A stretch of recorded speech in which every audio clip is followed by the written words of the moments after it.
Baik, terima kasih untuk kesempatannya. Jadi pada sesi ini saya akan menjelaskan ya praktek penggunaan text mining menggunakan Python. Ya. Oke, saya share dulu.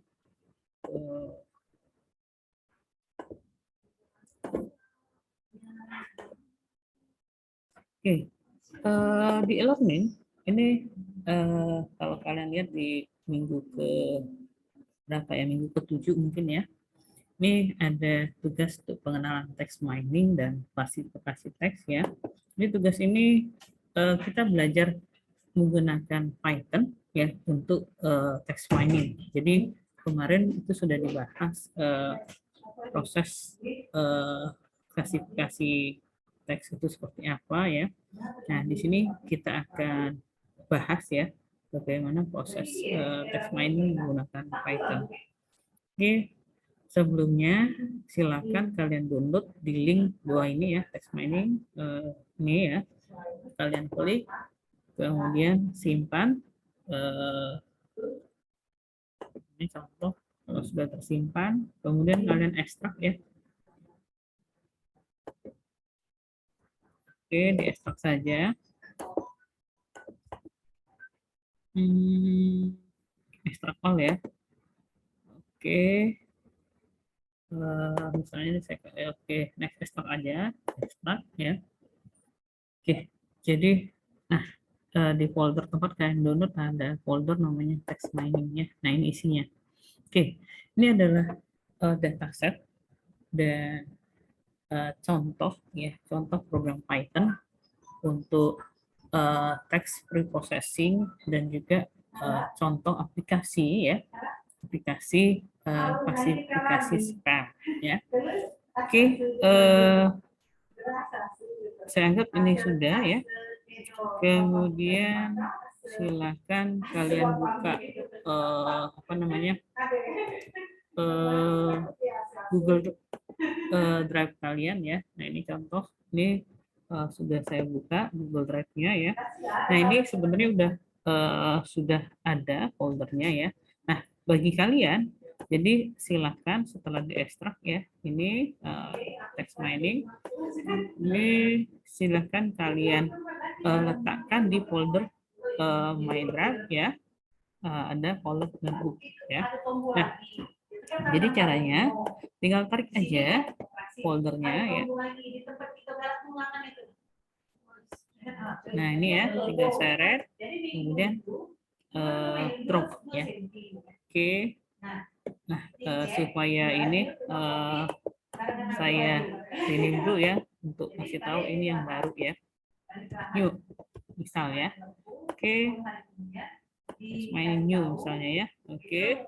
Kalau kalian foldernya biarkan saja text mining misalnya. Nah, ini proses uploadnya ya. Jadi dia akan mengupload folder ini ke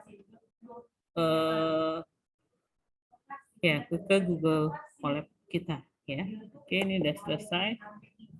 Mana ya? Upload.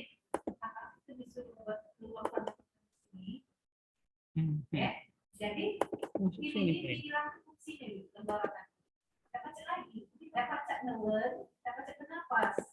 ini, nah ini, oh sorry, tadi kayaknya salah masuk ya ke peta Python, jadi saya remove saja ya. Jadi harusnya sih, jadi saya ulangi Colab Notebook, kemudian di Colab Notebook ini ya, atau di My Drive, kemudian kalian upload ya, upload folder text miningnya. Sorry, ini saya kasih new untuk membedakan kalau dia folder yang saya upload yang baru ya. Nah, kalau kalian pakai text mining saja, oke. Nah, ini kalau kalian sudah, maka folder ini bisa kita akses. Nah, ini coba ya. Oke. Sekarang saya akan jelaskan bagaimana proses text preprocessing di Python ya.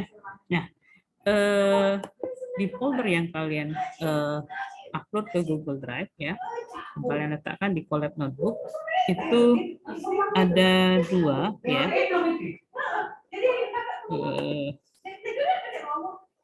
Ada dua file ya, ada dua file. Yang pertama itu adalah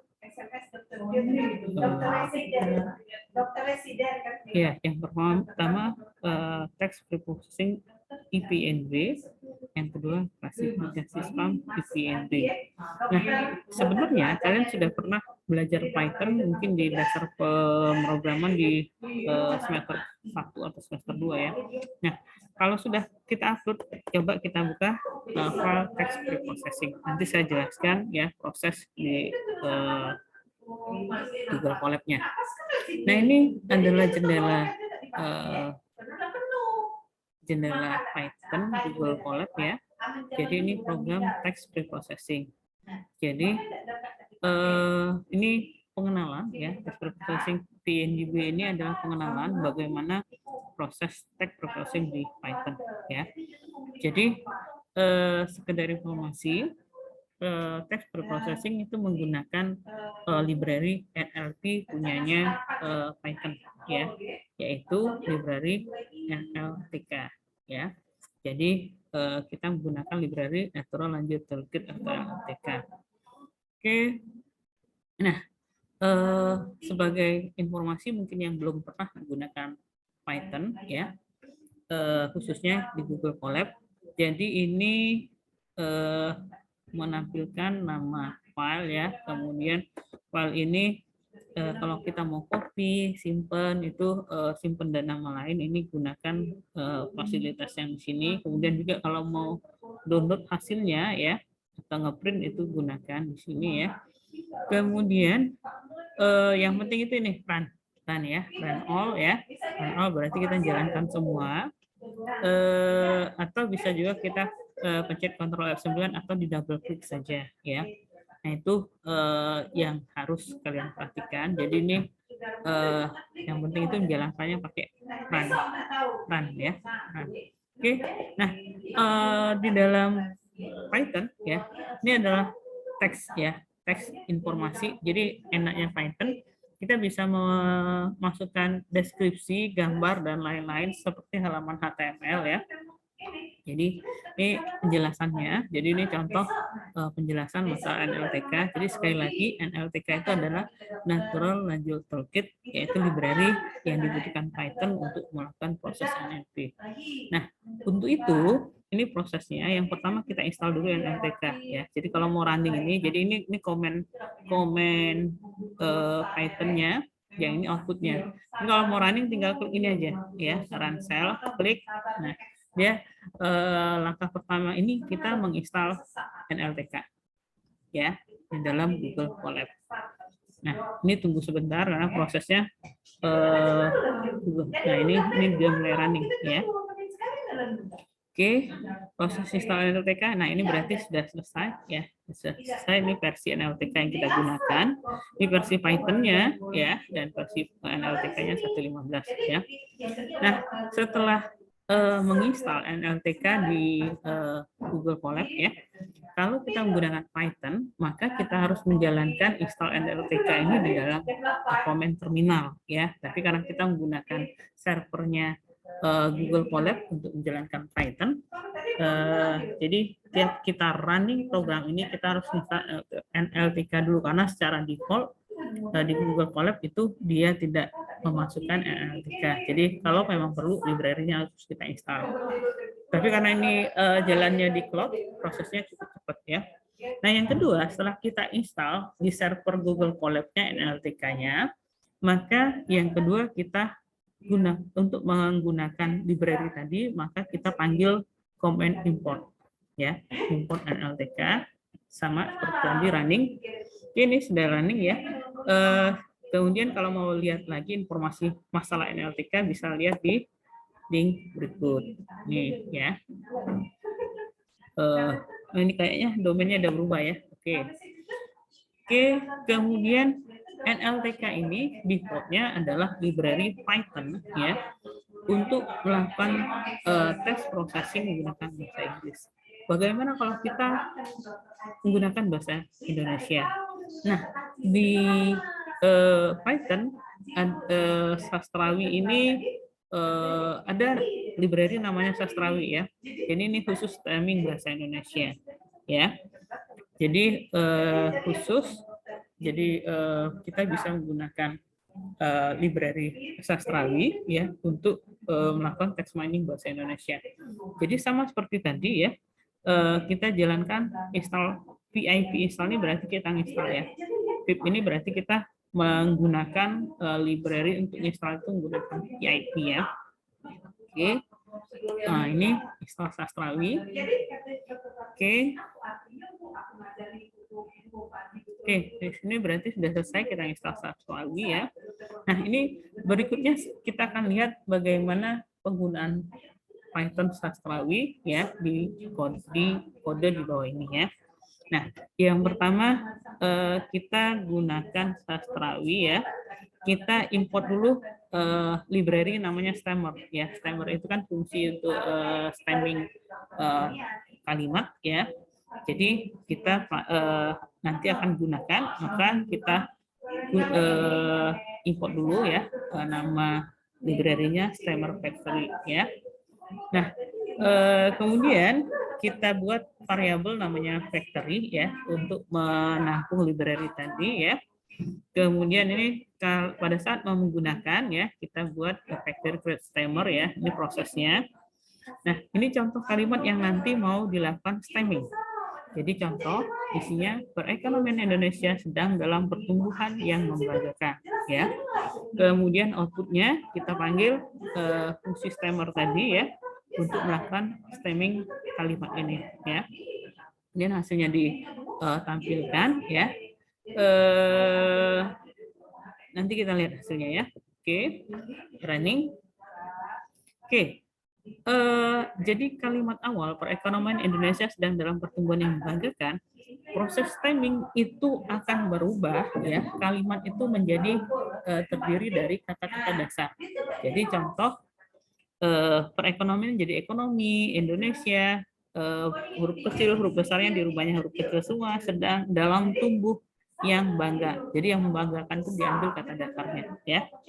Kemudian ini juga waktu dicoba perintah kedua, kita melakukan stemmer juga, tapi bedanya tadi kalau ini kita buat variabel output ya, kemudian lakukan stemmer untuk variabel sentence ya.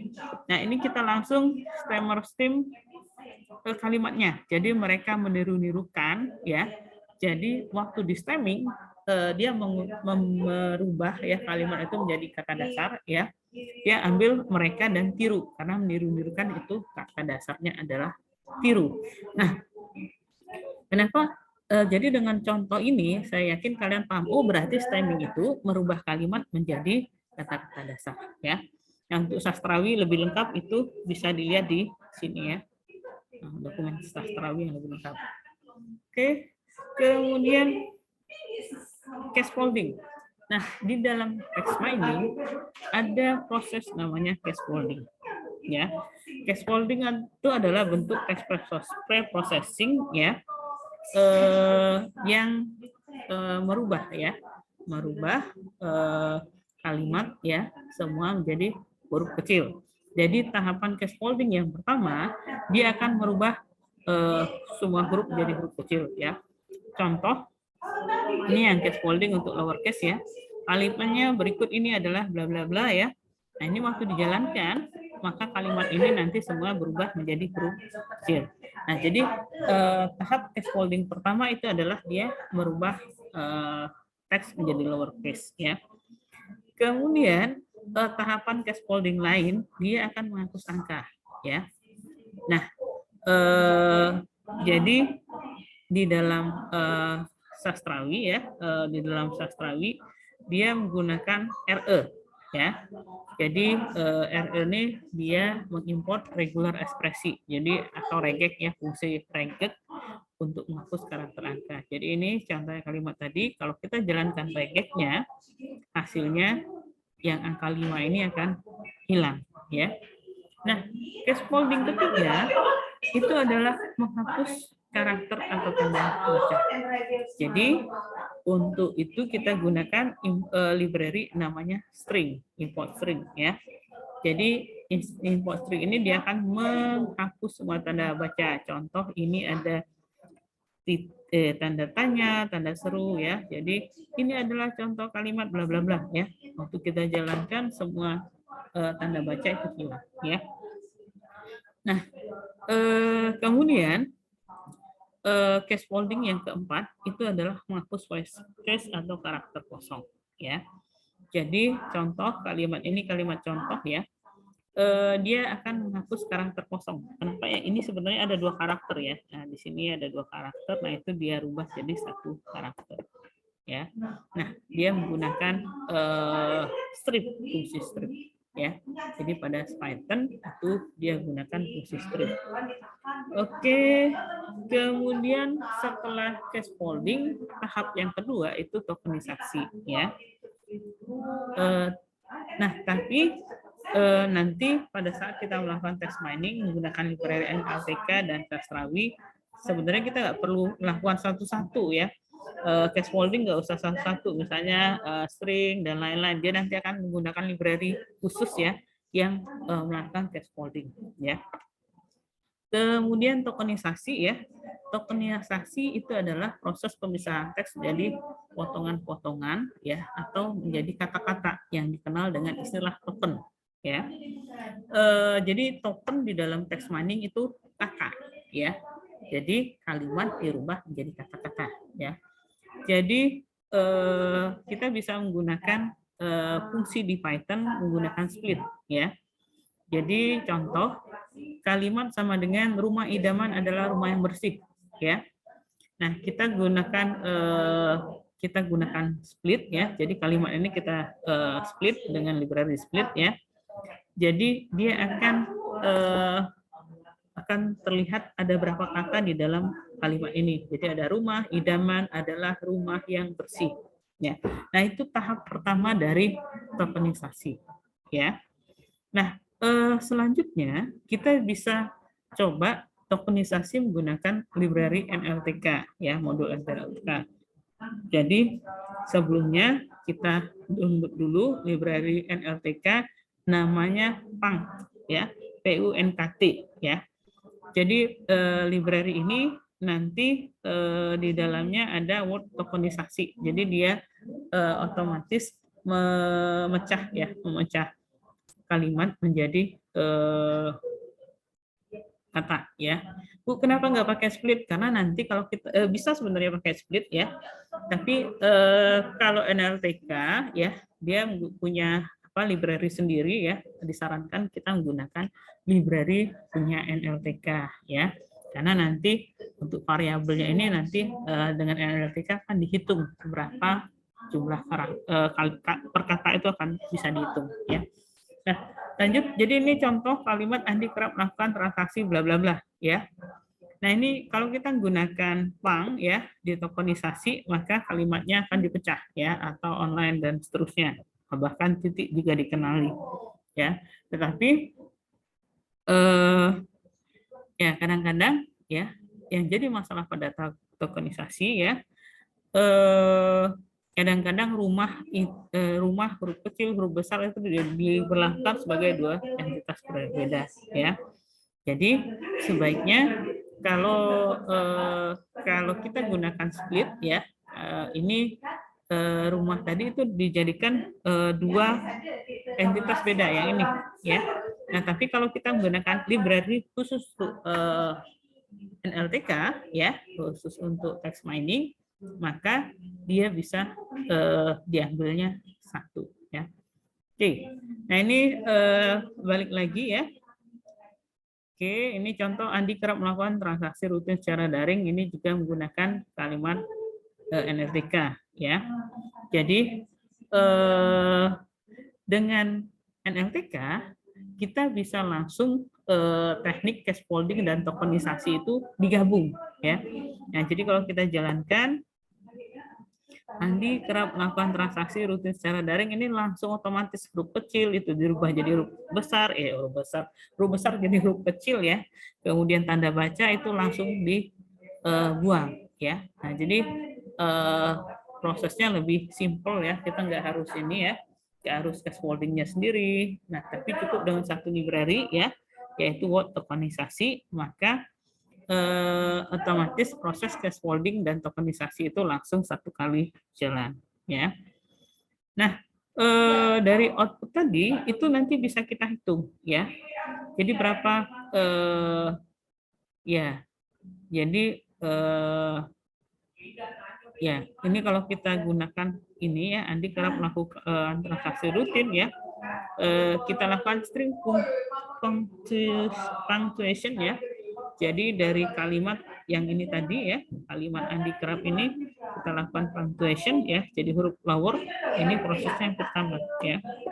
Nah, ini merubah kalimat di atas tuh menjadi semua huruf kecil ya. Oke. Tahap berikutnya di dalam text mining itu adalah mengetahui jumlah frekuensi kemunculan kata dalam suatu teks ya, atau dikenal dengan frekuensi distribusi ya. Jadi ini sama, jadi kita gunakan library word tokenisasi ya, sama kita gunakan library frekuensi distribusi ya. Ini contoh Andi kerap melakukan transaksi rutin dan seterusnya ya. Kemudian kita lakukan string punctuation, jadi dirubah menjadi huruf kecil ya. Kemudian baru dilakukan tokenisasi dan dihitung kemunculannya ya. Nah, ini contoh. Kemudian waktu dilihat itu kemunculannya seperti ini.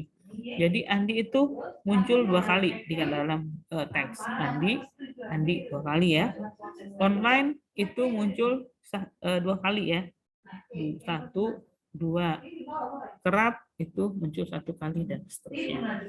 Nah, frekuensi distribusi ini sangat penting di dalam text mining karena biasanya misal kalau kita melakukan sentimen analisis ya, kalimat positif itu biasanya mengandung kebanyakan mengandung kata apa sih?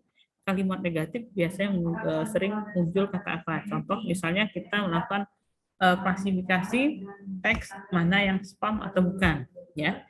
Contoh kalau spam itu biasanya iming-iming hadiah atau apa. Nah, itu dia akan dilihat ciri-ciri dari teks yang berisikan spam itu seperti apa. Nah, jadi frekuensi distribusi ini nanti sangat penting untuk menentukan semantik ya, semantik suatu kata kalimat ya. Oke. Kemudian kita juga bisa lakukan visualisasi ya. Visualisasi frekuensi distribusi dengan library matplotlib ya.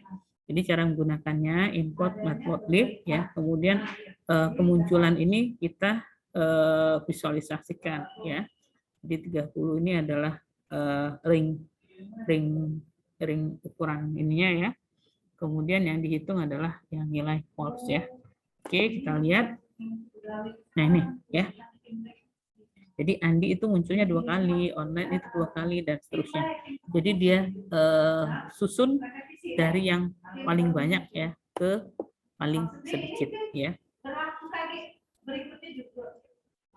Oke, kemudian, nah kita coba lihat untuk tokenisasi kalimat menggunakan NLTK ya.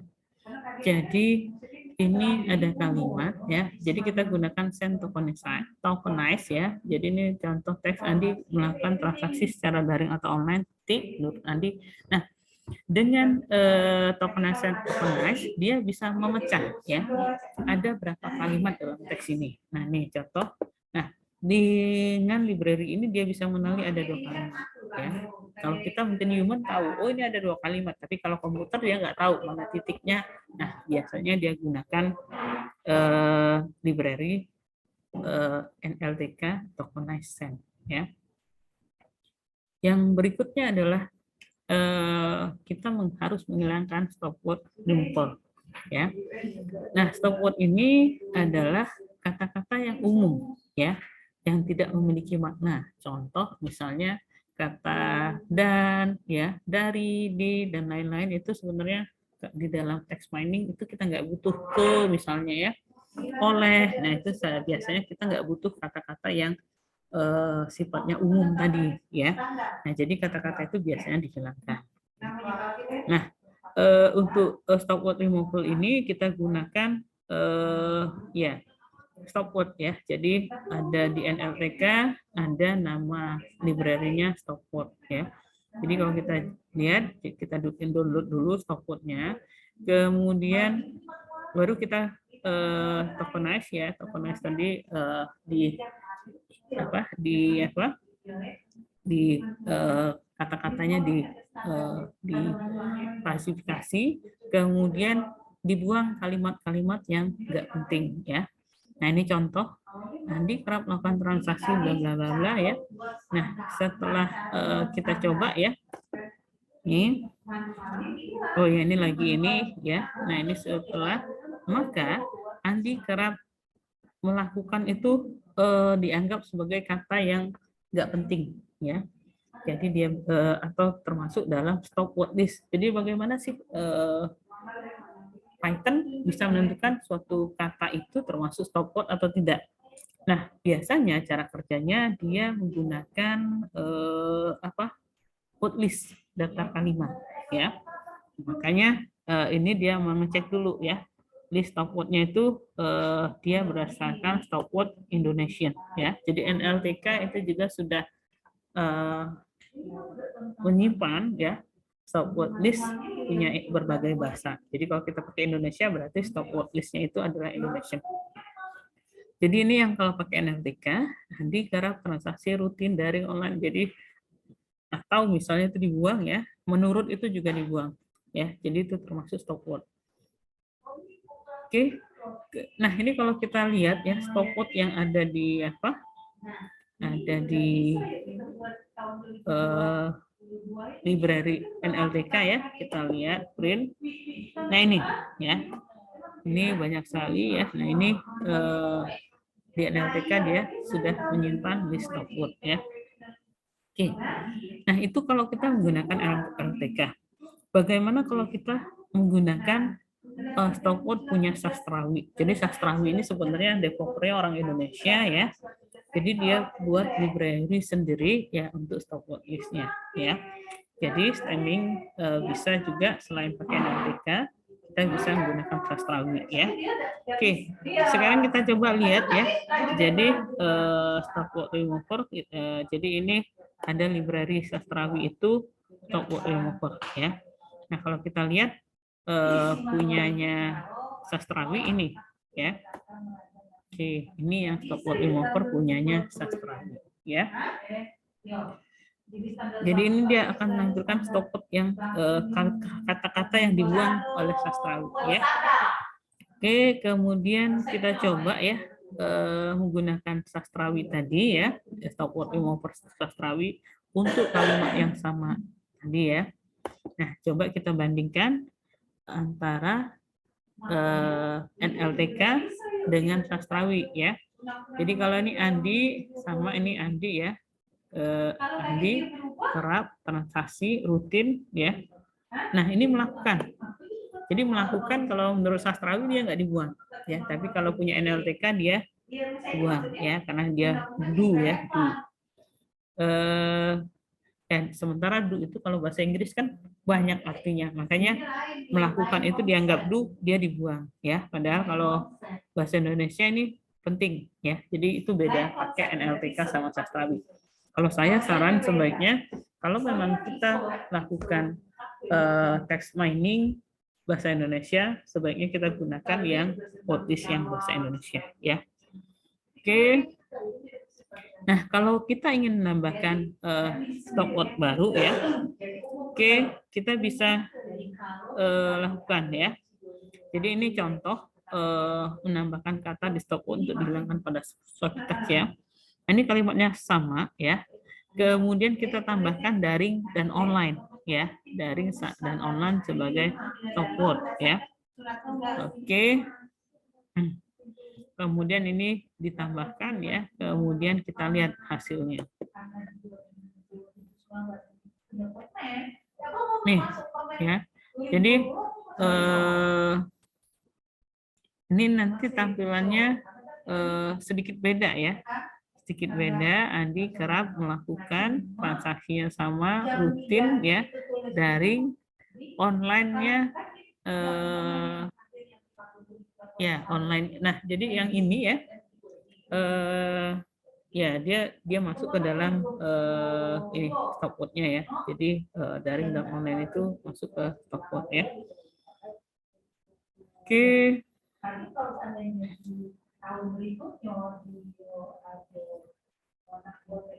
Jadi kadang-kadang ya kalau kita perlu menambahkan stopwatch, ternyata pada saat kita analisis ya, ini ada beberapa kata yang harusnya dihapus, itu enggak dihapus, maka bisa kita tambahkan dengan cara ini tadi.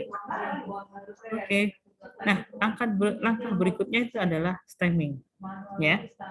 Jadi stemming ini sebenarnya menghilangkan imbuhan ke dalam kata dasarnya. Ya. Jadi dengarkan itu didengarkan itu sebenarnya kata dasarnya adalah dengar. Ya. Nah, ini kalau kita lakukan stemming menggunakan LTK ya, program itu kalau dilakukan stemming semuanya adalah program ya. Oke. Nah, bagaimana dengan stemming pakai sastrawi? Hampir sama ya. Jadi kita gunakan library namanya Stemmer Factory ya. Stemmer Factory. Jadi Andi kerap melakukan transaksi rutin bla bla bla ya. Nah, ini kerap melakukan ini jadi laku, transaksi jadi nah ini ya. Jadi kita ambil dengan cara ini ya. Jadi dia akan otomatis merubah ya kata-kata kalimat ya yang ada imbuhan itu menjadi kata dasar ya. Nah, pertanyaannya, kalau kita melakukan text pre-processing, apakah semuanya harus dipakai mulai dari scaffolding sampai ke stemming ya? Oke. Sebenarnya ini tergantung kasus ya, tergantung kasus ya. Jadi minimal memang kita lakukan scaffolding ya, tetapi tergantung kasusnya ya. Jadi kalau memang perlu dihilangkan stopwatch ya dan harus dilakukan proses stemming ya, terutama untuk melakukan text preprocessing dengan bahasa NLP, maka sebaiknya proses scaffolding sampai stemming ini perlu kita lakukan. Oke. Nah, ini sumbernya mungkin lebih jelas bisa kalian lihat di yang berikut ya. Oke, saya pause dulu, nanti kita lanjut yang sesi kedua ya.